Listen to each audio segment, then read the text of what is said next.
boleh disampaikan oleh Pak Iskandar Zulkarnain.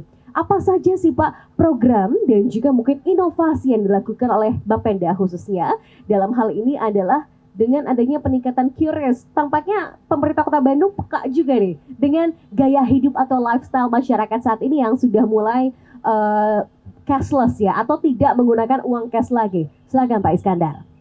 Iya, terima kasih atas kesempatannya. Assalamualaikum warahmatullahi wabarakatuh. Waalaikumsalam. Selamat pagi. Terima kasih saya sudah bisa di sini. Mungkin langsung saja terkait dengan apa-apa saja program yang sudah diluncurkan oleh Bapenda. Jadi kalau kita bicara sekarang kondisi sekarang ya Mbak ya. Jadi kondisi sekarang kan orang sejak pandemi ini mulai bergantung dengan handphone ya semua juga. Handphone itu dipakai untuk bermacam-macam, termasuk kalau kita nggak punya handphone, mau masuk kemarin mau masuk mall, mau masuk stasiun, ya, kan harus peduli lindungi semua juga. Iya. Sekarang kayak mendingan ketinggalan dompet Pak daripada ketinggalan handphone. Makanya kan susah kan ya. Iya benar. Kaitan dengan itu dia harus mau nggak mau si handphone itu ya dia harus bisa scan kan sekarang.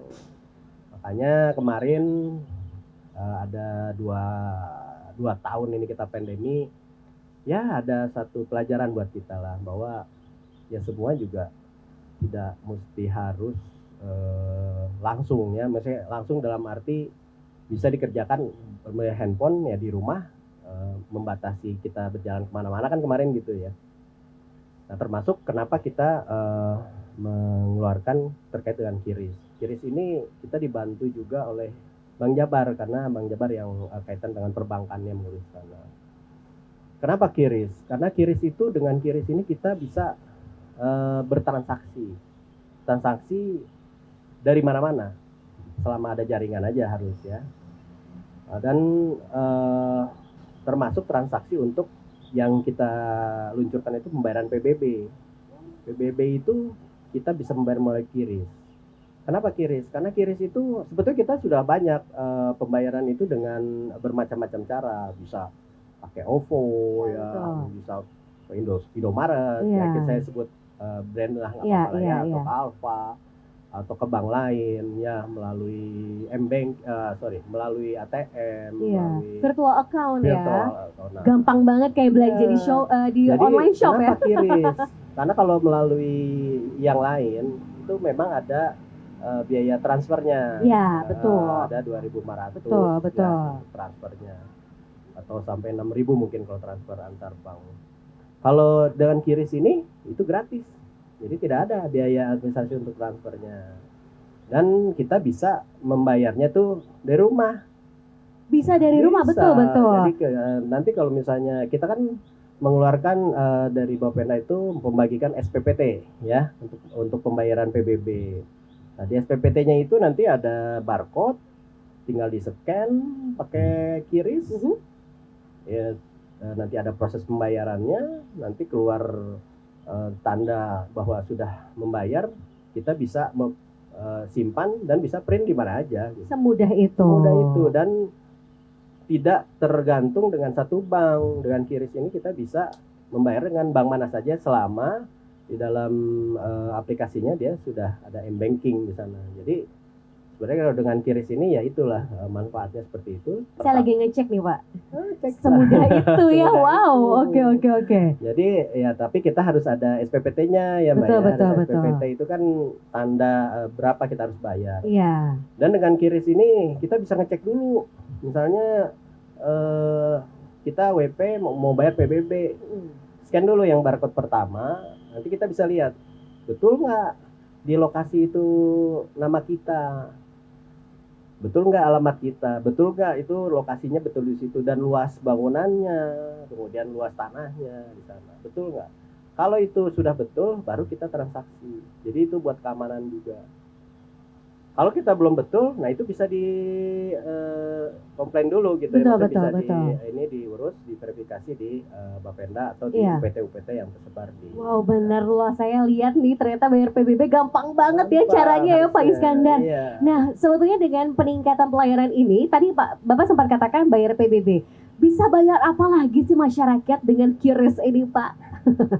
Sebenarnya kalau QRIS mah kan kita bisa membayar apa saja, bisa Semua, belanja betul. di rumah makan Iya. ya. Malah kadang-kadang kalau mungkin di luar kota tuh di sini pun kalau dia tidak mempunyai debit misalnya, tapi dia biasanya mencantumkan barcode QRIS-nya Betul, dia, betul. jadi bisa bayar pakai QRIS. Dan di mall-mall saya pikir udah beberapa sudah pakai QRIS lah. Betul, betul. Dan nanti ke depan mungkin kita akan kembangkan QRIS ini tidak hanya PBB, nanti ada beberapa mata pajak yang lain. Nah, kalau bicara mengenai pelayanan dan fasilitas dari Kota Bandung, khususnya dari Bapenda, apa saja Pak mungkin dampak positif dengan dihadirkannya inovasi khususnya pembayaran melalui QRIS ini gitu ya? Apa yang paling terasa? Apakah akhirnya masyarakat juga tidak perlu berbondong-bondong kalau bayar PBB harus datang ke kantor gitu ya? Apa sih Pak yang paling signifikan terlihat? Ya, yang pasti kemudahan ya. Kemudahan dari masyarakat. Ya kan misalnya kita bandingkan saja, mau bayar misalnya lewat bank misalnya, atau mau bayar lewat di Bapenda atau apapun lah di bank biasanya. Itu kan harus transportasi dulu. Ya kalau dekat jalan kaki mungkin capek. Kalau jauh bisa naik angkot, harus pembayaran angkot dulu mungkin ya, atau dia punya kendaraan sendiri dia harus isi bensin dulu mungkin ya. Tapi dengan QRIS ini kan dia bisa di mana saja dia ada, ya mudah. Dan QRIS ini aman ya, aman dalam arti ya itu tadi saya sudah sampaikan bahwa dari sisi apa yang dibayarkan itu sesuai dengan data yang memang dia punya. Jadi jangan sampai pertama dia membayar PBB salah, misalnya salah orang atau salah tanah, salah objek, atau dia nilainya ternyata tidak sesuai dengan yang ya ada. Mungkin kalau nilainya lebih murah, diem-diem aja gitu ya. Tapi kalau kewajibannya dia lebih besar, harusnya kan dia lebih ini. Karena kan PBB ini itu nanti hasilnya tuh kan buat ngurus apa aja kan, nanti buat ngurus KTP, ngurus notaris, ngurus apapun, biasanya persyaratan salah satunya PBB. Jadi itu harus lebih mudah lah. Harus lebih mudah karena banyak persyaratan yang mengharuskan menggunakan PBB gitu ya. Nah Pak Iskandar, kalau misalkan mungkin tidak semua masyarakat ini perangkatnya secanggih yang kita miliki misalnya. Nah jadi harus secara manual. Nah bisa nggak sih Pak tetap pembayaran secara menggunakan QRIS tapi tetap datang ke kantor, bisa aja ya Pak ya? Atau gimana nih? Iya itu bisa nanti dibantu lah di kami. Cuman kalau QRIS itu kan sebetulnya cara pembayaran ya, cara pembayaran saja, tidak tidak sistem pembayaran yang harus seperti itu. Betul. Jadi kalau datang ke kantor, kita sedang mengembangkan juga di beberapa beberapa kegiatan nanti di UPT mungkin ya, atau masyarakat juga bisa dia seperti yang tadi saya bilang, untuk membayar sesuatu membayar transaksi, dia hanya menyantumkan barcode-nya saja gitu. Bisa pakai QRIS, bisa, harusnya bisa lah. Cuman nanti kita itu mungkin nanti kaitan dengan ke depan kita harus sosialisasi kaitan itu. Gitu. Nah, sebetulnya Pak dari mulai awal ya sistem pembayaran ini dilakukan secara online. Mungkin tahap demi tahap ya. Mulai dari virtual account misalkan, kemudian juga menggunakan pembayaran sistem online. Kita sebutkan misalkan OVO dan lain sebagainya begitu ya. Ada tidak Pak kendala yang dihadapi oleh Bapenda untuk mengedukasi masyarakat bahwa ada loh cara yang lebih mudah ketimbang harus ngantri bayar datang ke kantor gitu ya Pak ya? Jadi kita tuh ada beberapa kegiatan terkait dengan hubungan langsung dengan masyarakat. Pertama seperti ada kita namanya OBDU atau operasi terpadu. OBDU itu kita bekerja sama juga dengan Bapenda Provinsi terkait dengan pembayaran PKB, pajak kendaraan bermotor. Jadi di dalam satu titik, satu lokasi itu bisa bayar PBB, bisa bayar PKB di sana. Nah, biasanya kita dalam sebulan itu sehari kerjanya itu kita keliling. Nanti nanti tempatnya di kecamatan, di kelurahan mana atau tempat mana, nanti kita akan keliling. Nah, sambil nanti kita melakukan transaksi kaitan dengan itu, sambil kita menyampaikan sosialisasi tentang QRIS juga. Jadi masyarakat di sana juga bisa tahu, bisa lebih menarik lah di sana. Karena kan kadang-kadang masyarakat kalau tidak menarik ya nggak mau datang gitu ya. Tapi kalau dengan ada dua pembayaran yang memang biasanya perlu ya, kalau PKB kan orang takut lah kalau nggak bayar STNK, takut ditilang misalnya. Nah jadi selain itu kita dapat sosialisasi dan juga informasi tentang QRIS ini. Dan juga kita sebenarnya sekarang sedang mengadakan lomba inovasi RW. Jadi tentang QRIS ini, inovasi RW kreatif ini, jadi nanti setiap RW perwakilan dari kelurahan itu menyampaikan diupload terkait dengan seperti sosialisasi QRIS lah, tentang informasi untuk itu, nanti dilombakan nanti. Jadi biar menarik dilombakan, nanti yang menang akan mendapat penghargaan berupa penghargaan uang dan lain-lain di sana. Jadi dan sekarang itu dari 151 kelurahan yang ada di Kota Bandung, itu kita sudah 100 lebih lah yang sudah mendaftar, yang sudah mengupload perwakilan dari RW ini. Nah ini kita harapkan hal-hal seperti itu bisa sampai ke masyarakat sehingga masyarakat bisa tahu. Dan kita juga kalau kita bisa lihat di billboard, kadang-kadang di videotron di mana-mana, dan di bioskop itu ada penyampaian tentang sosialisasi dengan QRIS juga. Jadi ya kita upayalah biar masyarakat lebih aman, lebih tahu tentang QRIS ini dan lebih biasa untuk menggunakannya. Lebih biasa untuk menggunakan karena lebih mudah juga Pak Iskandar ya. Ya Pak Iskandar, pertanyaan lain ketika kita berkaitan dengan teknologi dan elektronik, ini juga banyak yang takut, wah dari sisi keamanan aman gak ini ya, kira-kira identitas saya kalau saya bayarnya pakai QRIS atau mungkin pakai metode elektronik, baik itu virtual account, transfer antar bank dan lain sebagainya, aman gak nih Pak? Ya, kalau keamanan sebetulnya itu sudah standar dari bank ya, dari bank itu harus aman lah.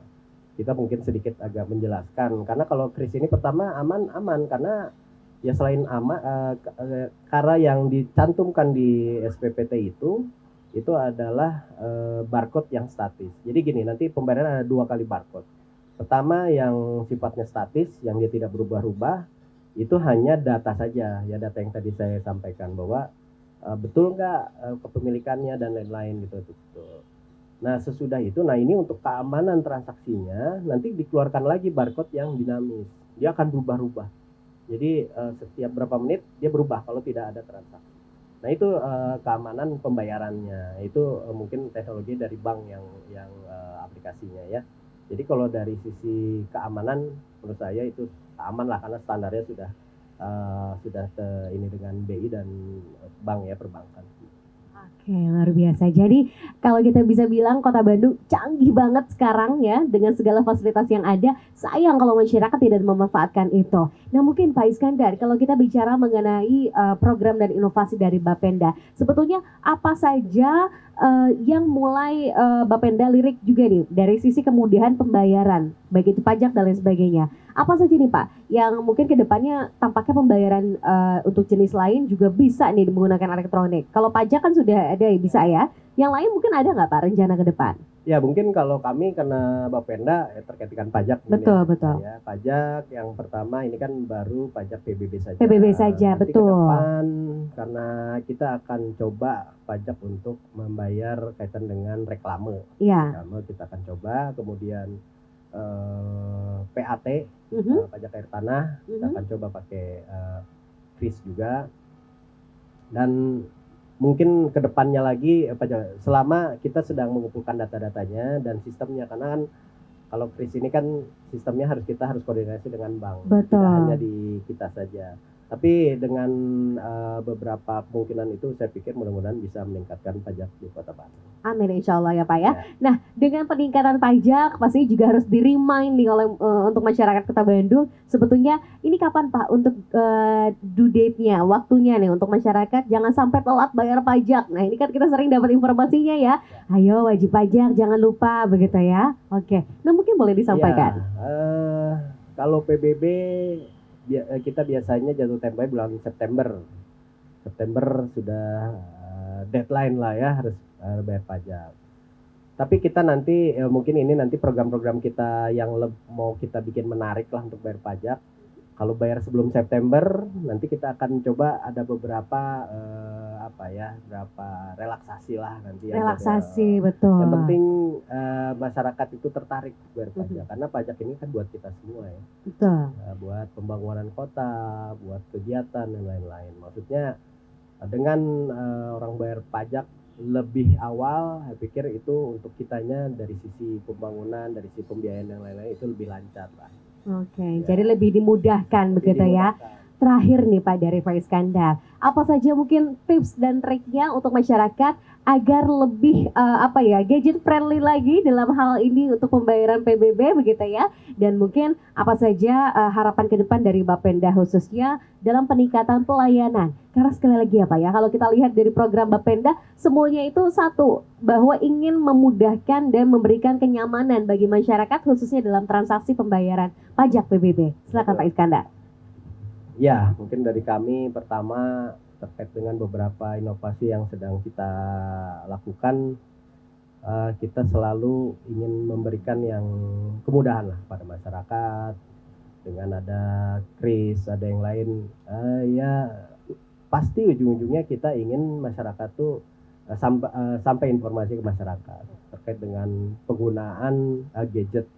Karena gadget ini kan sudah menjadi pola hidup kita lah sekarang ya. Kalau tadi Mbak bilang, daripada ketinggalan dompet mah mending gadget mah, dengan dompet juga nggak apa-apa lah. Dompet aja yang ketinggalan kalau sekarang kayaknya ya. Karena kalau misalnya gadget itu kan sekarang itu bisa sebagai sebagai alat pembayaran ya. Dan semua m-banking kan ada di handphone ya, pembayaran di handphone ya, termasuk yang kris ini. Jadi yang akan kami sampaikan bahwa ya Bapenda akan terlalu berinovasi untuk memberikan kemudahan untuk pembayaran pajak dan pelayanan, dan juga masyarakat kalau misalnya ada yang ada permasalahan mengenai pajak atau apapun, itu silahkan datang ke kantor kami. Kami akan selalu melayani, dan kita punya juga ada web kita bapenda.bandung.go.id. bapenda.bandung.go.id. Nanti silakan aja ke sana. Wow. Tapi kalau misalnya nanti biasanya kan masyarakat males lah ya ke kantor gitu ya, mungkin apalagi urusannya pajak ya. Tapi kita akan berusaha pajak ini akan lebih menarik lah kepada masyarakat. Dibuat lebih menarik lagi. Ya. Bapak, ini ada netizen yang bertanya mungkin sebelum kita tutup perbincangan. Ya. Pertanyaannya, kalau tagihan PBB tapi nomor rumahnya salah, lapor kemana ini Pak Iskandar? Lapor aja ke kantor kami. Langsung ke Bapenda. Bawa persyaratan, bawa sertifikatnya, bawa identitasnya. Nanti kita akan layani di sini. Jadi itu lebih mudah lah. Lebih mudah. Atau kalau ya? misalnya lokasinya dia di mana, kita ada 5 UPT perwakilan di sana. Ya. Jadi ada 5 UPT, bisa nanti di UPT kami diadukan ke sana. Tapi kalau misalnya ternyata lebih nyaman ke ini, langsung aja ke Bapenda kita. Langsung datang ke kantor Bapenda. Boleh dong teman-teman kita berikan aplaus yang meriah untuk Bapak Haji Iskandar Zulkarnain STMM, beliau adalah Kepala Bapenda Kota Bandung. Jadi sekarang masyarakat Kota Bandung yang menyaksikan juga melalui live Instagram bahwa yang namanya bayar